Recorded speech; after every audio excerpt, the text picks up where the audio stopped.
안녕하세요. 오늘 저희가 함께 살펴볼 자료는요. 보내주신 유튜브 영상 GNTV 윤명수 일일 복음 집회 당신은 거듭났습니까? 이 녹취록 발췌본입니다. 이게 거듭남이라는 기독교의 핵심 개념을 중심으로 해서 구원의 확신, 또 천국과 지옥에 대해 굉장히 단호한 메시지를 전달하고 있더라고요. 네, 맞습니다. 아주 강한 톤으로 이야기하죠. 네, 그래서 자료 전체를 딱 관통하는 질문이 바로 당신은 거듭났습니까? 이거예요. 단순히 그냥 믿는다고 말하거나 교회 나가는 것, 그걸 넘어서는 이 거듭남이 왜 그렇게 절대적으로 중요하다고 하는지, 그리고 이게 우리의 영원한 운명이랑 어떻게 바로 연결되는지 자료의 논리를 한번 따라가 보면서 깊이 좀 탐색해 보면 좋겠습니다. 좋습니다. 시작부터 상당히 강한 주장이 나오죠. 그냥 하나님이나 예수님을 믿는다고 고백하는 것만으로는 천국에 갈 수 없다, 충분하지 않다는 건데요. 네, 그 부분이 핵심이죠. 필리핀 선교 경험을 예로 들면서 많은 사람들이 카톨릭 신자라고는 하는데 거듭난 신자는 아니라고 답했다는 점을 언급하고요. 아, 그런 사례가 있었군요. 네, 그러면서 한국 교회 상황도 다르지 않을 수 있다, 이런 뉘앙스도 좀 풍기고요. 근거로는 요한복음 3장 3절, 사람이 거듭나지 아니하면 하나님 나라를 볼 수 없느니라, 이 구절을 딱 제시합니다. 상당히 절대적으로 들려요. 그렇죠. 여기서 말하는 거듭남은 그러니까 지식이나 어떤 행위, 심지어는 그 자료에 니고데모 예시가 나오는데 종교적인 배경이나 권위와는 완전히 다른 차원의 문제다, 이런 걸 강조하는 것 같아요. 뭐랄까, 갈라디아서 9절까지 인용하면서 율법을 지키려는 노력이 오히려 은혜에서 멀어지게 할 수도 있다, 이렇게 설명을 하거든요. 오히려요? 네, 그러니까 인간의 어떤 노력이나 자격 이런 것과는 다른 문제다, 이걸 분명히 하려는 거죠. 그래서 이 자료의 관점에서 보면 거듭나지 않은 상태에서 하는 신앙 활동이나 선행 같은 것들은 구원과는 직접적인 관련이 없다, 이런 논리인 겁니다. 그렇군요. 그리고 천국과 지옥에 대한 묘사도 상당히 인상 깊었어요. 이게 보이지는 않지만 반드시 실제하는 현실이다, 이렇게 단언하는데요. 네, 아주 현실적으로 그리죠. 히브리서에 한 번 죽는 것은 사람에게 정해진 것이요 그 후에는 심판이 있다는 구절을 언급하면서 사후세계가 반드시 있다는 걸 강조하고요. 특히 요한계시록을 인용해서 천국을 묘사하는데 눈물, 사망, 슬픔, 아픔 이런 게 전혀 없는 새 하늘과 새 땅, 하나님이 우리와 함께 계시는 곳이다, 이렇게 아주 구체적으로 그리더라고요. 황금길이나 보석 기초석 같은 그런 상징적인 이미지도 적극적으로 쓰고요. 네, 천국에 대한 그런 평화로운 이미지와는 정말 정반대로 지옥은 불못, 영원한 고통의 장소로 아주 강렬하게 대비를 시키죠. 네, 맞아요. 대비가 확실해요. 역시 요한계시록을 근거로 두는데요.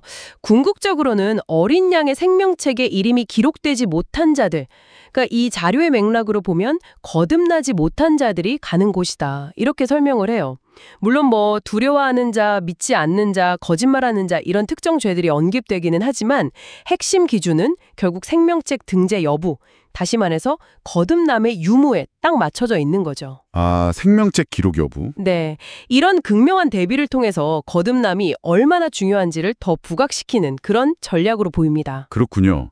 그러면 이 자료에서 말하는 그 거듭남, 이건 도대체 어떻게 경험할 수 있는 걸까요? 방법이 중요할 텐데요. 그 방법으로는 로마서 3장 24절을 통해서 설명을 하는데요.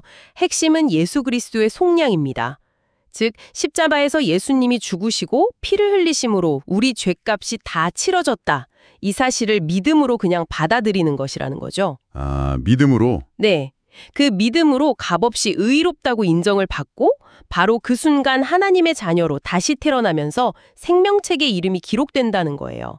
비유를 드는 게 그 모세가 광야에서 놋뱀을 든 사건 있잖아요. 네네, 기억납니다. 네, 요한복음 3장에 나오는데 그걸 쳐다본 사람들이 살았던 것처럼 뭔가 복잡한 행위가 아니라 그냥 십자가의 예수를 믿음으로 바라보는 것, 그 단순한 믿음이 영생을 준다고 강조합니다.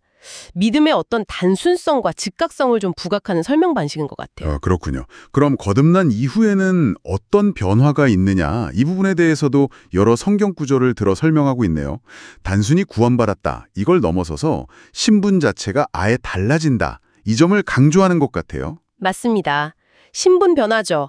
고린도 후서의 새로운 피조물이라는 표현, 로마서의 죄와 사망의 법에서 해방되었다, 빌립보서에서는 하늘 시민권을 가졌다, 요한복음에서는 하나님의 자녀가 되었다. 베드로전서에서는 왕 같은 제사장이다 등등 여러 표현을 통해서 거듭난 사람의 정체성을 아주 입체적으로 보여주려고 해요. 와, 정말 다양한 표현이 있네요. 그쵸. 특히 요한복음 5장 24절 사망에서 생명으로 옮겼느니라 이 구절을 통해서 구원의 확신이라는 게 미래에 대한 어떤 막연한 기대가 아니라 현재 이미 성취된 상태다. 이걸 심주어 말하고 있습니다. 이 부분이 아마 듣는 사람들에게 큰 확신과 좀 안정감을 주려는 의도가 아닌가 싶어요. 네, 그럴 수 있겠네요. 이미 완료된 사실이다. 네. 마지막으로 시대적인 긴박감, 이걸 굉장히 강조하는 점도 좀 눈에 띄었습니다. 창세기 첫 구절, 태초에 하나님이 천지를 창조하시니라. 이거랑 요한계시록 마지막 구절, 내가 속히 오리라는 예수님의 말씀을 연결시키면서요. 아, 시작과 끝을 연결하는군요. 네.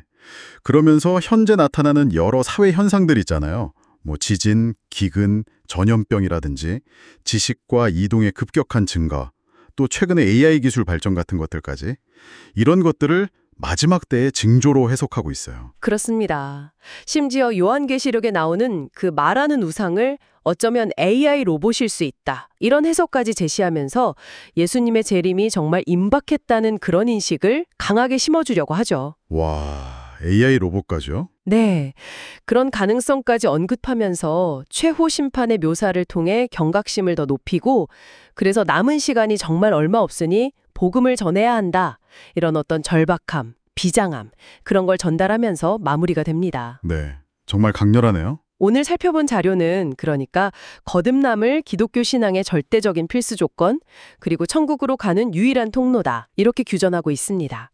예수 그리스도의 그 십자가 대속을 믿는 믿음, 그걸 통해 얻는 이 거듭남이 개인의 영원한 운명은 물론이고 현재를 살아가는 정체성까지 완전히 바꾼다는 아주 확고하고 강렬한 메시지를 담고 있는 거죠. 네, 성경 해석에 기반해서 구원과 영생에 대한 정말 명확하고 어찌 보면 단호한 관점을 제시하는 자료였습니다. 여러분께서는 이 자료가 설명하는 거듭남이라는 개념, 그리고 그것과 연결된 천국과 지옥의 그림에 대해서 어떻게 생각하시나요? 이 강렬한 메시지가 던지는 질문 앞에서 잠시 자신을 좀 돌아보는 시간을 가져보시는 것도 의미 있지 않을까 싶습니다.